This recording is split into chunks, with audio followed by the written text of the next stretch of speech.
బాగానే చేస్తున్నారు కదా అని కూడా కొంతమంది ఉన్నారు. ఇంకా ఇదంతా కూడా అన్ని దెబ్బలు తగిలినా కూడా ఏమో జగన్ గారిని మళ్ళీ చేస్తే బాగుంటుంది. కానీ మనందరం ప్రతి ఒక్కరికి వెళ్ళి తెలియజేయాలండి, ఏ రాజకీయ నాయకుడైనా జైల్లోకి వెళ్తే ఆయన మీదున్న అవినీతి బయటకు వస్తుంది. చంద్రబాబు నాయుడు గారు జైల్లోకి వెళ్తే ఆయన ఎవరైనా జైలుకి వెళ్తే బాధితులు బయటకు వచ్చి బాధలు చెప్పుకుంటారు. చంద్రబాబు నాయుడు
మనం కట్టించిన బ్రిడ్జ్లను వాళ్ళు వచ్చి ఓపెనింగ్ చేస్తున్నారు.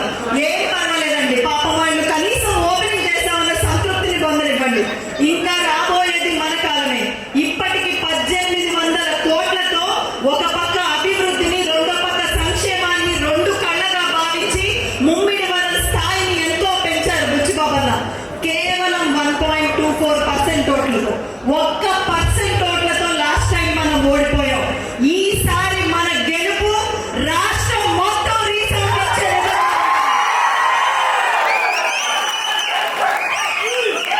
కానీ కేవలం మన ప్రేమ వల్ల బుచ్చిబాబన్న గెలుస్తారండి. మన ప్రేమ సరిపోదు, మనం అందరం వాటిని ఓట్లుగా మార్చాలి. ఎప్పుడు ఏసీ రూముల్లో ఉంటారు, కంప్యూటర్ ముందు ఉంటారు, ఈ ప్రొఫెషనల్స్ ఏం చేస్తారులే అని చాలా మంది అనుకుంటారు.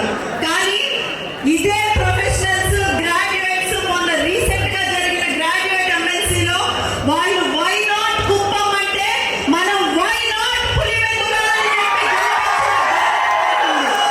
ఇదే స్ఫూర్తిగా తీసుకుందాం. ఇక్కడున్న ప్రతి ఒక్కళ్ళు 10 ఇళ్ళని అడాప్ట్ చేసుకోండి. ప్రతి ఒక్కళ్ళు 10 ఇళ్ళని అడాప్ట్ చేసుకోండి. ప్రతి ఓటు అభివృద్ధికే పడేలాగా మార్చాల్సిన బాధ్యత మీ అందరి మీద ఉంది. రేపు ఎలక్షన్స్ కి వారం రోజులు సెలవు పెట్టుకోండి. మన ఊరికి వెళ్ళి ఒక సైనికుల్లా నిల్చోండి. కంప్యూటర్ను ఎక్కడికక్కడ పట్టుకొని దొంగ ఓటు వెయ్యాలంటే వెన్నులోంచి ఒడుకొచ్చే విధంగా చేయండి. తెలుగుదేశం, జనసేన, బీజేపీ కార్యకర్తని చూస్తే దొంగ ఓటు వెయ్యాలనుకున్న వాళ్ళు రాష్ట్రం దాటి పారిపోయే విధంగా చేయాల్సిన బాధ్యత మీ అందరి మీద ఉంది. కర్రలు, కత్తులు కాదండి, కంప్యూటర్ పవర్ ఏంటో నిరూపించాల్సిన బాధ్యత మీ అందరి మీద ఉంది. అన్న, మీకు మేమందరం హామీ ఇస్తున్నాం. ఈసారి మీ మెజారిటీకి అవతల ఎవరైనా నిలబడాలంటే భయపడేట్టుగా చేసే గెలిచిన తర్వాత ఈసారి ఓపెనింగ్ కూడా ఎలక్షన్స్ కి ముందే పెట్టుకునే బాధ్యత మీరు తీసుకుంటే చాలు. కానీ ఖచ్చితంగా మీ అందరికీ ఒకటే చెప్తున్నా అండి, మన దేశాన్ని, మన రాష్ట్రాన్ని ఇంత నష్టపరిచిన వాళ్ళని ఖచ్చితంగా మనం వదలకూడదు. ఈరోజు ఎత్తు ఏడ్చిన వ్యవసాయం, రైతు ఏడ్చిన రాజ్యం బాగుపడినట్టు చరిత్రలో లేదండి. ఆంధ్రప్రదేశ్ లో ఈ రోజు మనకి జరుగుతున్న అన్యాయాన్ని దేశం మొత్తం వినిపించాలి. పవన్ కళ్యాణ్ గారి ఫ్యాన్స్ ఎంతమంది ఉన్నారు ఇక్కడ? లోకేష్ అన్న ఫ్యాన్స్ ఎంతమంది ఉన్నారు ఇక్కడ? మనం అందరం భయపడుతున్నాం, ఎందుకంటే అది రాక్షస రాజ్యం. మనం అందరం ఇవన్నీ చేయడానికి సిద్ధంగా ఉన్నప్పటికీ వాళ్ళు ఏదో ఒక కేసులు,